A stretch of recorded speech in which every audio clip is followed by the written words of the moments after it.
दवाखान्यामध्ये गेल्यानंतर डॉक्टर आपल्याला तपासतात, तपासल्यानंतर एक चिठ्ठी लिहून देतात. कशाची? औषधं.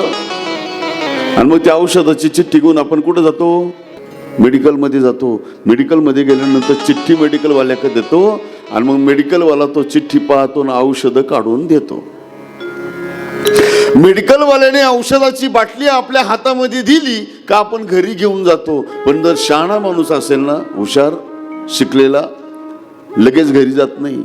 बाटली औषधाच्या हातात आली का त्या बाटलीवरती तो काहीतरी तपासतो. काय तपासतो? लेबल तपासतो. कारण त्या बाटलीला लेबल लावलेलं असतं आणि त्या लेबलवरती तारखा पाहतो तो. तारखा. कोणत्या तारखा? त्या औषधाच्या बाटलीवरती 2 तारखा राहतात. एक पॅकिंगची तारीख आणि एक एक्सपायरी डेट. मला फक्त एवढंच सांगायचं, इथं संपवायचा हा विषय. औषधाच्या बाटलीवरती लेबल असतं. लेबलवरती 2 तारखा राहतात, एक जन्माची आणि एक मृत्यूची. आता माझा तुम्हाला प्रश्न आहे, हे लेबल ज्या वेळेला प्रिंटिंग प्रेसमध्ये छापलं जातं, या 2 तारखा किती दिवसाच्या अंतरावर छापल्या जातात प्रिंटिंग प्रेसमध्ये? पहिली जन्माची तारीख आणि मग 8 दिवसांनी मृत्यूची.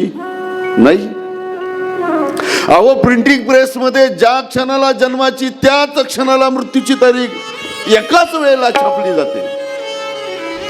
तसं आपला ज्या दिवशी जन्म ना त्याच दिवशी मृत्यू निश्चित आहे.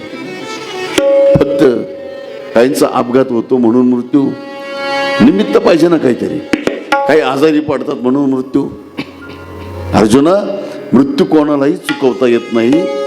मृत्यू कोणालाही चुकवता आला नाही आणि इथून पुढे कुणीही प्रयत्न करू नये.